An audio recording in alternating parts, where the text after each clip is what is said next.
Real Madrid have already seen some of the greatest teams in football history, but what if the next one is just getting started? Because in 2026, something dangerous is happening in Madrid. Kylian Mbappé has just finished the Champions League as its top scorer with 15 goals. Vinícius Júnior is still there. Jude Bellingham is still there.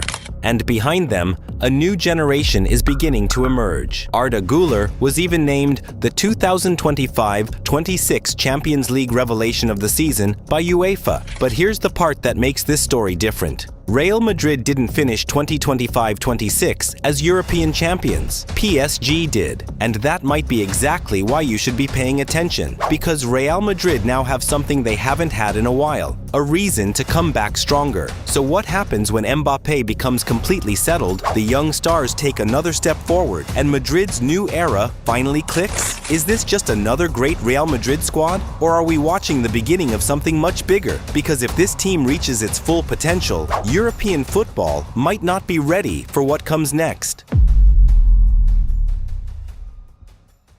For years, Real Madrid's greatest strength was experience. Players who had already won everything. Players who knew exactly what it felt like to walk into a Champions League night with millions watching. But by 2026, the identity of Madrid is changing. The old guard is gradually giving way to a younger generation. And this time, the club isn't rebuilding from nothing. It's rebuilding with some of the most talented players in world football already inside the squad. Kylian Mbappé is now wearing the famous white shirt, bringing an extraordinary scoring record and a level of individual quality that Madrid had been waiting for. Vinícius Júnior remains one of the team's biggest attacking threats, while Jude Bellingham has already shown that he can influence matches from midfield while contributing goals and assists. And then there are the younger players like Arda Güler, whose technical ability and creativity have made him one of the most intriguing young talents at the club. The important part isn't simply how many famous names are on the team sheet, it's their age. Madrid aren't building around players who are approaching the end of their careers. They're building a core that can potentially remain together for years. But there's a problem.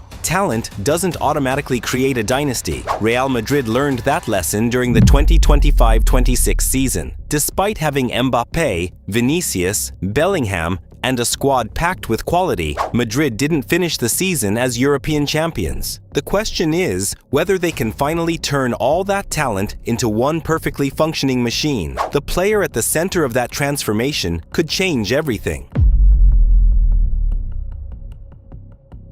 For years, Real Madrid dreamed of seeing Kylian Mbappé in the famous white shirt. In 2024, that finally became reality. But signing Mbappé was never simply about adding another superstar. It meant changing the way Madrid's attack works. Mbappé is at his most dangerous when he has space to attack, especially from the left or through the center, where his acceleration and finishing can turn a single opening into a goal. But Madrid already had Vinícius Júnior, one of the world's most dangerous wide attackers, and that created an obvious question. How do you fit two elite attackers into the same system without taking away what makes either of them special? That's where the tactical challenge begins. Instead of thinking of Mbappé as just a replacement for another striker, Madrid can use his movement to create problems across the entire defensive line. If Mbappé drops or moves inside, defenders have decisions to make. If Vinícius stays wide, the opposition can be pulled apart. If both attack space at the right moment,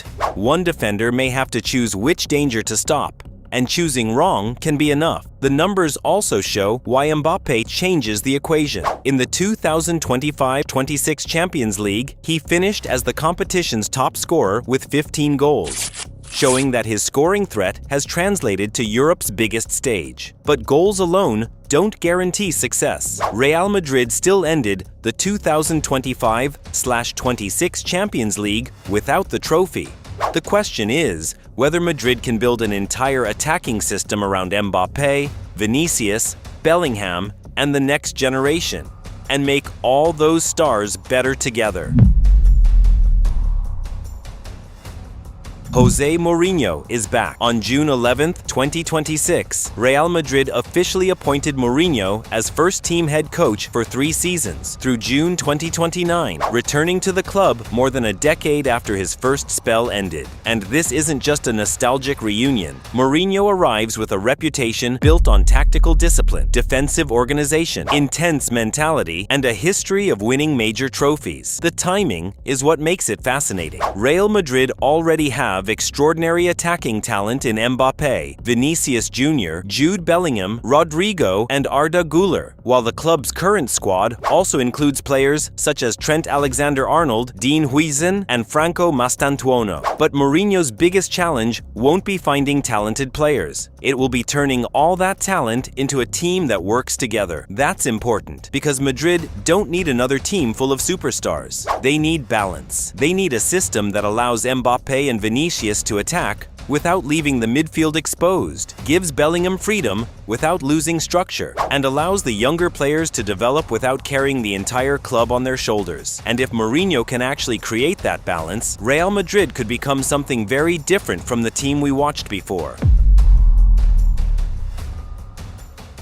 The biggest mistake would be looking at Real Madrid and thinking this team is only about Mbappé, Vinícius, and Bellingham. The 2026 squad is much deeper than that. Madrid have added serious quality across the pitch, with players such as Trent Alexander-Arnold, Dean Huijsen, Eder Militão, Antonio Rudiger, and Ferland Mendy in defense, while the midfield gives Mourinho options through Bellingham, Federico Valverde, Eduardo Camavinga, Aurelien Tchouaméni, and Arda Güler. And then there's the attack. Mbappé, Vinícius, Rodrigo, Gonzalo Garcia, and Franco Mastantuono give Madrid an unusual combination of established stars and young talent. But depth isn't just about having famous names on the bench. It's about having different solutions when a match isn't going your way. Need more pace? Need physicality in midfield? Need creativity between the lines? Bellingham and Güler can provide it. Need to change the shape of the attack? There are multiple options, and Mourinho's early preseason sessions suggest that pressing,